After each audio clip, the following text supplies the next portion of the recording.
There's a quiet moment that often arrives later in life. You're sitting in a familiar room, light moving slowly across the floor, and something settles in your chest. Not sadness exactly, but awareness. A sense that time has been generous and also unforgiving, and that certain truths become clearer only after years of living. Many people reach this point believing they understand relationships. After all, you've shared decades with someone.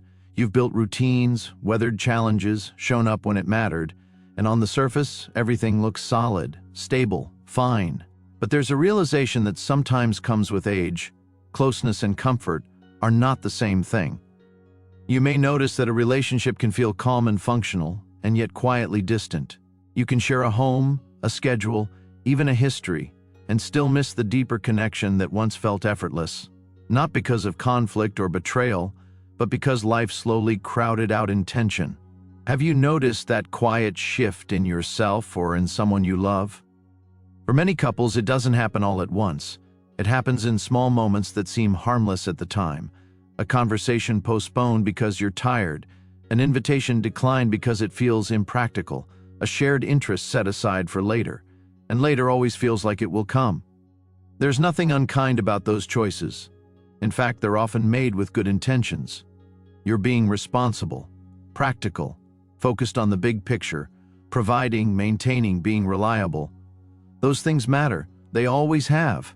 But over time, something subtle can change.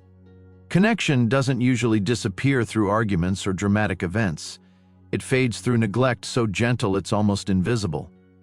Through the absence of curiosity. Through the assumption that there will always be another chance to listen more closely and to say yes, to lean in. You may find that conversations become transactional, plans become predictable, shared experiences become rare. And without realizing it, two people who care deeply for one another begin living side by side instead of together. This isn't failure, it's human. Many people are taught that love is proven through endurance, staying, providing, remaining faithful. And those are meaningful foundations. But love is also sustained in moments that don't look important at all. Quiet breakfasts, aimless walks, listening without fixing. Wanting to understand someone not because you must, but because you still care who they are becoming. When those moments are postponed often enough, something else happens. One partner may stop asking, not out of anger, but out of adaptation. They learn to carry their hopes quietly. They build fulfillment elsewhere. And the relationship continues, polite and functional, while intimacy slowly thins. There's often no clear moment when you realize it's happening. You tell yourself this is normal, that this is what long partnerships become. Comfortable, predictable, easy. But comfort without connection can turn into emotional distance before you know it. And for many people, that realization doesn't arrive through drama. It arrives in silence. In the quiet after dinner when conversation doesn't naturally resume, in the way evenings feel longer, in the sense that something meaningful is missing even though nothing appears wrong. This kind of distance doesn't announce itself. It settles in slowly, like dust in a room that's no longer open to fresh air. Nothing breaks, nothing collapses, but something essential stops moving. Sometimes it takes a profound interruption to bring clarity, illness, loss, a sudden awareness that time has edges. In those moments, conversations often change, honesty surfaces, long-held feelings are finally spoken, not to accuse but to be understood. And what's revealed can be surprising. Dreams that were set aside, experiences quietly hoped for, moments where someone felt unseen, even while sharing a life with another. Not because they weren't loved, but because love stopped being actively expressed. When people reflect back, one truth often stands out. The pain wasn't in what was denied outright, but in what was dismissed repeatedly. Not wanting someone to go through the motions, but wanting them to want the moment too. That distinction matters. Wanting to be chosen again, not out of duty but out of desire, is something many people carry quietly. It's rarely spoken directly. And when it goes unanswered for long enough, it can turn into resignation rather than resentment. What threatens relationships most often isn't conflict. It's indifference. It's the slow erosion that happens when curiosity fades and effort becomes optional. When you assume you already know the person beside you and stop asking who they are now. So ask yourself gently, When was the last time you had a conversation that wasn't about logistics, not about schedules or responsibilities, but about thoughts, memories, or hopes that haven't been spoken in a while? And if it's been longer than you'd like to admit, know this: awareness is not a verdict, it's an invitation. Many people reach a stage in life where perspective sharpens. You see patterns more clearly. You understand that relationships don't need grand gestures to thrive. They need presence. They need intention. They need moments of choosing closeness, even when it feels easier to stay comfortable. With age often comes a deeper understanding of time itself. You stop assuming it's endless. You start noticing how quickly seasons pass, how routines repeat, how moments that once felt ordinary now feel meaningful simply because you're paying attention. This awareness doesn't make life heavier, it often makes it simpler.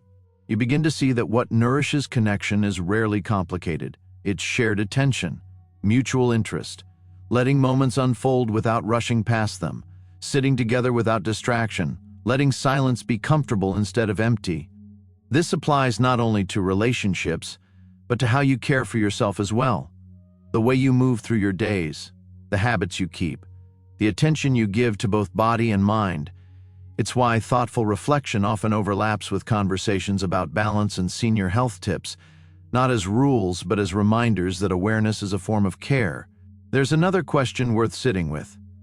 What matters more to you now than it did years ago? For many, the answer shifts with time. Being right becomes less important than being close. Efficiency gives way to meaning, and success starts to look less like achievement and more like peace. Relationships thrive when that shift is honored, when effort isn't reserved for emergencies, but woven into ordinary days, when curiosity remains alive even after decades, when you choose to care about what matters to someone else simply because it matters to them. It's also important to release the idea that neglect requires intention.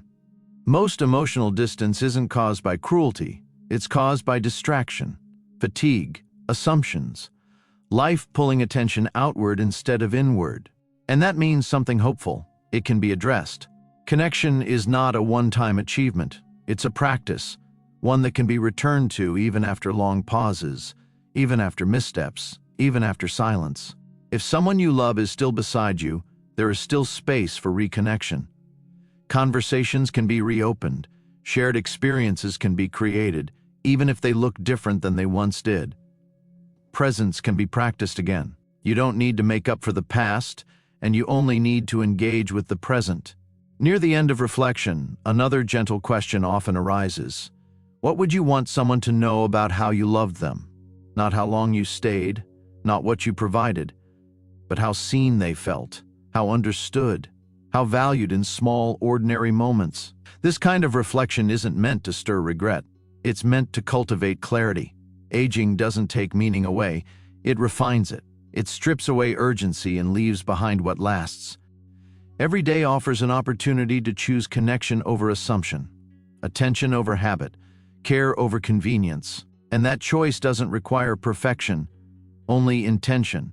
There's also a tenderness that comes with noticing the people you love as they are now, the way their hands move more slowly, the way they pause before standing, the way they've grown into a quieter version of themselves, shaped by years you've both lived through.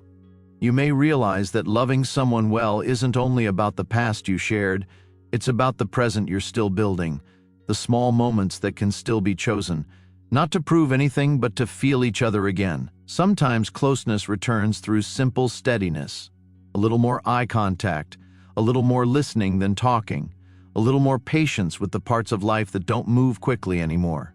And here's a gentle question to hold for a moment. If the pace of your days slowed down just a little, what kind of connection would have room to come back? Whatever your answer is, it doesn't need to be dramatic. It can be quiet, it can be ordinary, and it can still be real. And sometimes the most meaningful shift is smaller than you expect. You don't suddenly become a different person, but you begin to live with a softer focus. You notice the tone in your own voice. You notice when you interrupt. You notice when you drift away mentally, and you gently return.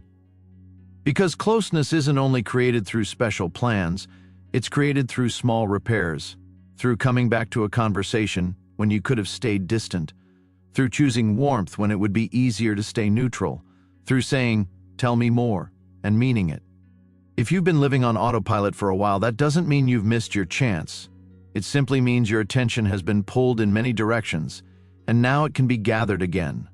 The room can feel quieter, and you can still choose to fill it with presence. The relationship can feel familiar, and you can still choose to make it alive. Every day is another chance to care for the body that's carried you this far. Keep learning, keep moving, keep believing in your own strength, because aging isn't slowing down, it's leveling up. If today's message resonated, take a moment to subscribe, leave a thought in the comments, or share this video with someone who could use a little encouragement. Because together, we're proving that aging well isn't the exception, it's the standard.